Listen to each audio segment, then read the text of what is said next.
बहुत पुरानी बात है। एक छोटे से गांव में एक परिवार रहा करता था, जिसमें भास्कर और उसकी पत्नी वीणा और एक बुढ़िया माँ रहती थी। भास्कर तो अपने खेतों के काम में व्यस्त हो जाता था और वीणा घर के कामों में लगी रहती थी और उसकी बुढ़िया माँ पूरा दिन माँ दुर्गा की पूजा में लीन रहती थी। ओम जय अम्बे गौरी मैया जय श्यामा गौरी, तुमको निस दिन ध्यावत हरे ब्रह्मा शिव जी। ओम जय अम्बे गौरी। अरे भास्कर बेटा, ये ले माता रानी का प्रसाद खा कर जा, हाथ आगे कर। माँ, ये तो तुम्हारा रोज का है ना। आज तो मैं वैसे ही पहले से ही लेट हो रहा हूँ और तुम प्रसाद देने आ गई हो। बहुत लेट हो चुका हूँ माँ, मैं कल प्रसाद ले लूँगा, आज जाने दो प्लीज माँ। जल्दी का काम तो शैतान का होता है बेटा, आराम से जाओ। इतनी भी क्या जल्दी है? ऐसा भी क्या काम करेगा जिसमें तुझे माता रानी का प्रसाद खाने की समय नहीं है? अरे माता जी, जल्दी भी क्यों ना होगी, आपके जैसा इनको घर में थोड़ी बैठना है, इनको खेत में काम करने जाना है। और आपका क्या है, आप तो दिन भर घर में बैठ के बस माता रानी की पूजा में ही लीन हुए रहते हो, कुछ भी काम भी तो नहीं करते हो ना माता जी। तब मैं क्या बोलूं, जाइए जी, इनका तो रोज का है, आप अपना काम पे ध्यान दीजिए, वरना फसल भी खराब हो जाएगी हम लोग की। भास्कर अपने खेत की ओर चला जाता है। उसने अपनी पत्नी वीणा को उसके बर्ताव पर कुछ नहीं कहा और उसकी माँ कमला भी चुप रही। असल में वीणा बहुत तेज तर्रार और स्वार्थी थी, कभी सीधे माई से बात नहीं करती। भास्कर भी उसकी रंगत में रंग गया था। दूसरी ओर कमला माँ दुर्गा की भक्ति में लीन रहती थी। उसे दुनियादारी से कोई मतलब नहीं था। उसे न तो वीणा से कोई उम्मीद थी और न ही भास्कर से। उसकी साथी केवल माता रानी थी। माता रानी, मेरे बच्चों को माफ करना, ये नादान हैं, लेकिन आप इनकी बातों को दिल पर मत लेना। वह लोग अभी नासमझ है, लेकिन मुझे पता है कि आप मेरी मदद जरूर करेंगी। बेटा, मैं क्या कह रही थी कि नवरात्रि नजदीक आने वाली है, तो क्या मैं माता रानी की व्रत करूं? इसमें तू राजी है बेटा? ठीक है माँ, देखो अगर तुम्हें पूजा पाठ ही करना है तो ऐसे ही कर लो, क्योंकि माँ उसमें जितना भी जो भी खर्चा आएगा उस खर्चा के लिए मेरे पास तो भी पैसा नहीं है। तुम जानती ही हो माँ कि अभी मेरी धंधा में मंदा चला हुआ है और खेत में भी फसल नहीं हुआ है, तो बहुत दिक्कत है। तो इस बार तो नवरात्रि रहने ही दो, ऐसे ही पूजा पाठ कर लो, चलेगा? हाँ माता जी, ये सही ही तो कह रहे हैं, आलतू फालतू में पैसा क्यों बर्बाद करना, सही चीज़ में पैसे बर्बाद कीजिए। जैसे कि ये खेत में ही वो सारा पैसा लगा देंगे तो हमारी फसल हो जाएगी ना। आप सोचिए माँ जी, और ऐसे ही साधारण नवरात्रि भी तो आप कर सकते हैं ना, व्रत कर लीजिए, क्योंकि फल और फूल लाने के लिए उतने पैसे तो है नहीं इनके पास। वैसे ही अभी बहुत खर्चा हो गया है माँ जी, आप तो जानते ही हो। ठीक है, जब तुम दोनों की मर्जी नहीं ही है तो अब इसमें मैं क्या कर सकती हूँ।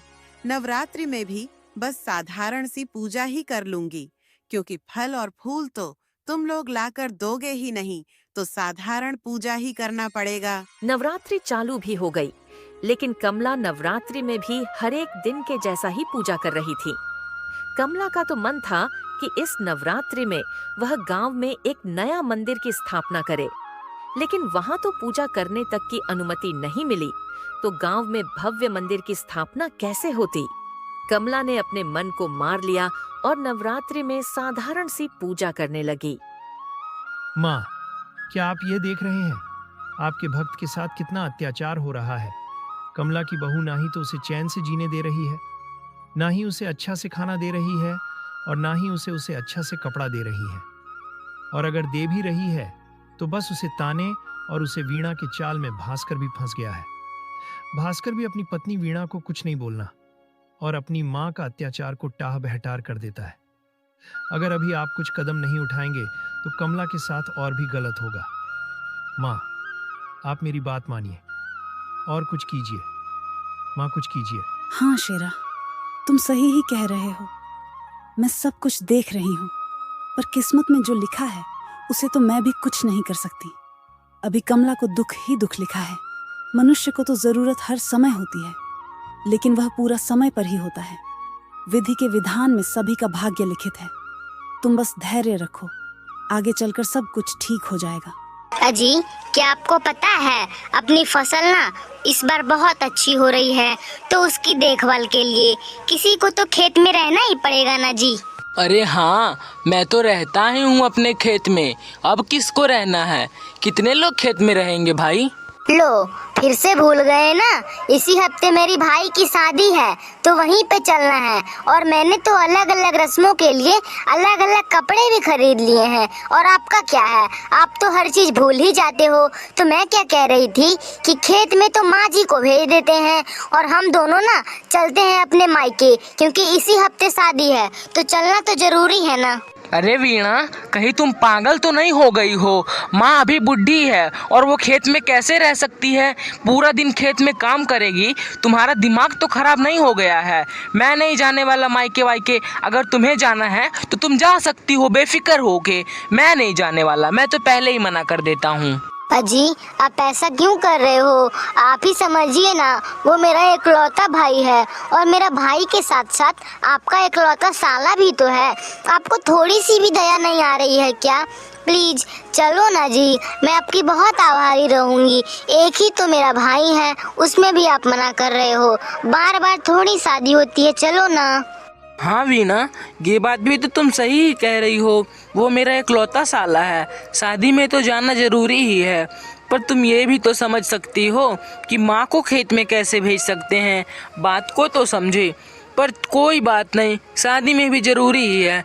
माँ को जाके कह दूंगा कि साले के शादी में जा रहा हूँ। माँ तो मनाही नहीं करेगी क्योंकि वो इतनी सीधी है, कोई बात मान जाती है। चलो आज उसका फ़ायदा ही उठा लेते हैं। हाँ ये हुई ना अच्छे पति की बात। अब आए ऊंट पहाड़ के नीचे, तो फिर कल ही हम लोग अपने मायके निकल जाएंगे, क्योंकि शादी में भी ज़्यादा दिन नहीं है और जाके वहाँ तैयारियां भी तो करनी है, क्योंकि एक ही बहन भी मैं हूँ, ये बात भी आप नहीं भूलिए। तो चलिए माँ जी को जाके बोल ही देते हैं अभी तुरंत कि कल मायके निकलना है। माँ जी क्या? देखो वीणा, मैं बस ये सब कर रहा हूँ तो सिर्फ तुम्हारे लिए और साले साहब के लिए, वरना मैं अपनी माँ को दिन रात खेत में काम नहीं करवा सकता। पर यह भी बात सही है, एक ही तो साला है और उसका शादी में भी जाना जरूरी ही है। नहीं गया तो वो भी नाराज हो जाएगा ना। चलो माँ को जाके बोल ही देते हैं। माँ, तुम अभी तक पूजा ही कर रही थी। माँ, मैं ये कह रहा था ना कि मुझे कल इसके मायके जाना होगा, क्योंकि इसके भाई की शादी है तो जाना तो ज़रूरी है ना माँ। तो क्या मैं तुम्हारी अनुमति ले सकता हूँ इसके मायके जाने के लिए? अजी आप भी ना इतने बड़े हो गए हो लेकिन बच्चे जैसे कर रहे हो। इसमें अनुमति लेने की क्या बात है? कल चलना है तो चलना है। बस मैं तो माँ जी आपको बताने आया था कि कल मैं अपने मायके जा रहा हूँ। अनुमति मैं नहीं ले रहा हूँ। मैं आपसे अनुमति क्यों लूँगा? मैं इतना बड़ा हो गया हूँ और अनुमति लूँगा?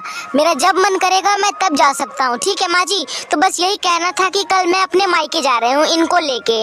हाँ हाँ बेटी, इसमें अनुमति लेने की क्या बात है तुम्हारा? जब मन चाहे तुम जब अपने मायके जा सकती हो। इसमें मैं कुछ नहीं बोलूँगा। और बेटा, तुम भी अगर तुम्हें भी जाना है उसके साथ तो तुम भी जाओ, मैं तुम्हें भी नहीं रोकूंगा। पर इसमें तुम मुझसे क्यों पूछने आए हो? पहली बार पूछ रहे हो बेटा? माँ जी पूछेंगे भी क्यों नहीं, इस बार पूछना भी जरूरी ही था, क्योंकि इस बार खेत में बहुत अच्छे फसल हो गए हैं तो फसल छोड़ के भी जाना नहीं चाहते थे ये। पर मैंने क्या दिमाग लगाया कि खेत में आप रह लो और ये मेरे साथ मायके चले जाएंगे, क्योंकि मेरा एक ही भाई है और शादी भी एक ही बार होगी तो जाना तो जरूरी है ना। माँ जी, अजी आप चुप क्यों हो? आप भी बोलो ना। हाँ हाँ माँ, वीणा तो सही ही कह रही है। मेरा एक ही साला है और मैंने भी सोचा तो उसके शादी में तो जाना जरूरी ही है ना। पर यह भी मुझे गलत लगा, पर कर ही क्या सकते हैं माँ, खेत में तो रहना ही पड़ेगा। क्या तुम रह सकती हो खेत में माँ? देखो बेटा, अब मैं हो गई हूँ बुढ़िया, तो अब जो तुम बोलोगे उसमें तो राजी होना ही पड़ेगा। ठीक है, मैं खेत में भी रहने के लिए तैयार हूँ, पर मेरी एक शर्त है बेटा, और वह शर्त है कि मैं अपने माँ दुर्गा को साथ लेकर जाऊंगा खेत में। हाँ हाँ माँ जी, ये भी कोई पूछने वाली बात है क्या? इसमें कोई पूछने वाली बात नहीं है। आपका जो मन चाहे वो खेत ले जा सकते हो। इसमें कोई भी मना करके दिखाए तो आपका जो मन चाहे वो ले जाओ। मैं जाके रख लाऊंगी वहाँ पे मूर्ति, ठीक है? अब तो मान गए ना? हाँ हाँ माँ, आपको कोई भी नहीं बोलेगा कुछ भी करने के लिए। आपका जो मन चाहे वो खेत ले जा सकती हो। कल मैं सुबह आपको जाके खेत में छोड़ आऊँगी पूरे सामान के साथ। फिर मैं आ जाऊँगा शादी के बाद, तो आप घर आ जाना। अभी सुबह का सूरज भी सही से नहीं निकला था और भास्कर अपनी माँ को खेत लेकर चला आया और माँ से बिना कहे तुरंत खेत से निकल जाता है। यह सब देखकर कमला को बहुत बुरा लगा। कमला को भी अपने बेटे और अपनी बहू से विश्वास तो टूट ही गया था। अब कमला को भी लगने लगा कि एक तरह से मेरे बेटे और बहू ने तो घर से ही निकाल दिया, पर इसमें कमला कुछ नहीं कर सकती थी। लेकिन कमला खेत में भी माँ दुर्गा की पूजा करना नहीं भूलती थी। माँ, मुझे लग रहा है कि अब सही समय आ चुका है। अब मुझे लग रहा है कि कमला की मदद हमें करनी चाहिए, क्योंकि अगर कमला की मदद हम इतनी बुरी हालत में नहीं करेंगे तो कब करेंगे? अगर आप मेरी बात से सहमत हैं तो कमला की मदद कीजिए। बस तरीका आपका होना चाहिए मदद करने की, क्योंकि मुझे नहीं लगता है कि इससे भी खराब हालत कमला की अब कभी आएगी। तो मेरी मानिए और अब कमला की मदद कीजिए। हाँ शेरा, तुम सही ही कह रहे हो। अब मुझे भी लग रहा है कि अब हमें कमला की मदद तो करनी ही चाहिए। तो मुझे क्या लग रहा है कि मैं पृथ्वी पर कोई गरीब औरत बनके और तुम एक छोटा सा, यानी कि मेरा बेटा बनके पृथ्वी पर प्रकट हो। इसके बाद हम कमला की परीक्षा लेंगे, फिर देखेंगे कि उसमें कमला का क्या परिणाम आता है। तब हम निर्णय लेंगे कि कमला की मदद हमें करनी है या नहीं करनी है।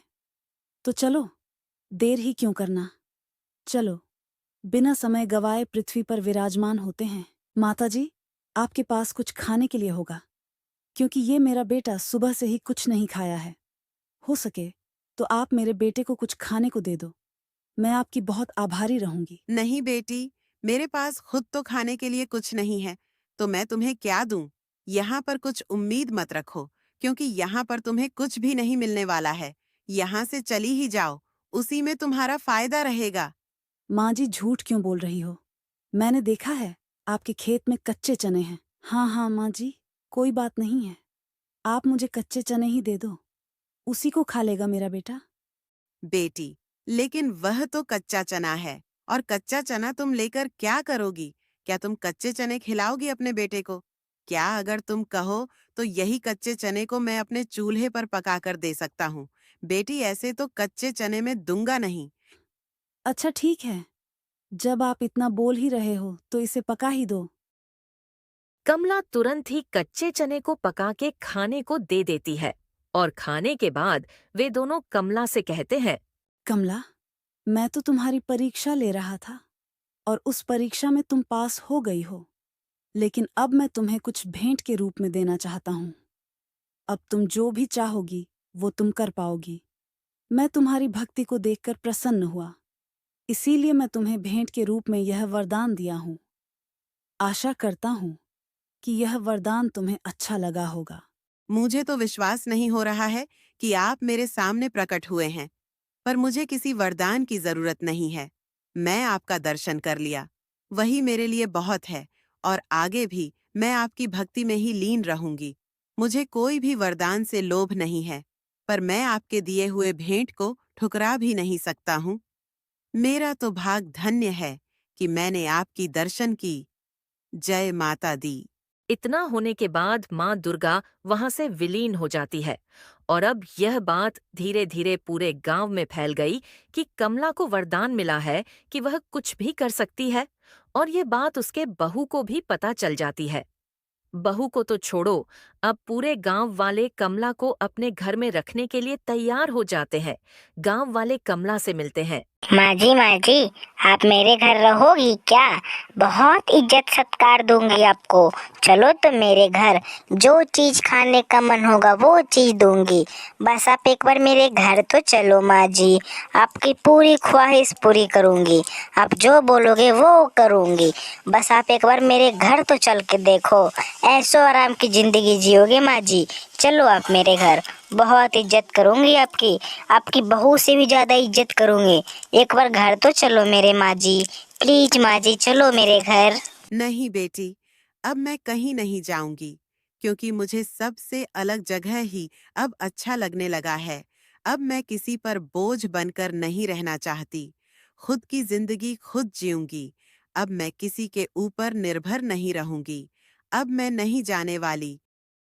एक दिन कमला की बहू भी कमला के पास जाकर कहती है, माँ जी, आप मेरे घर चलिए। अब आपको अपने घर में कोई भी दिक्कत नहीं होगी। अगर कुछ भी दिक्कत होगी तो मुझे बोलिएगा, अब मैं उसको पूरा कर दूंगी। अब मेरा काम खत्म हो गया है माँ जी। अब आप मेरे घर में बेफिक्र रह सकते हैं। चलिए माँ जी, घर चलते हैं। बेटी, मैं कोई छोटा बच्चा नहीं हूँ जो मैं बात को नहीं समझूंगी। अब तुम तो क्या मुझे पूरे गांव वाले लेने आ रहे हैं, पर मैं किसी के पास नहीं जा रही हूँ। जब मैं तुम्हारे पास रहती थी तो तुम्हें लगता था कि मैं बोझ हूँ, पर ऐसा नहीं। अपने माता पिता को घर में रखना कभी भी बोझ नहीं होता। और यह बात तुम याद रखना कि अब मैं घर तो जाऊंगा नहीं। मेरा बेटा तक तो मुझे त्याग दिया था, और जब मेरे पास वरदान आया है तब पूरे गांव वाले भी लेने आ रहे हैं। मैं जब तक जिंदा हूँ अब यहीं पर रहूंगा। कमला 3 वर्ष तक उसी खेत के झोपड़ी में बिताती है और कमला वरदान का कभी भी गलत उपयोग नहीं की। और 3 वर्ष बाद कमला उसी झोपड़ी में अपना प्राण त्याग देती है। तो बुरे वक्त को देखकर कभी भी किसी का साथ नहीं छोड़ना चाहिए, क्योंकि बुरा वक्त के साथ साथ अच्छा वक्त भी आता है।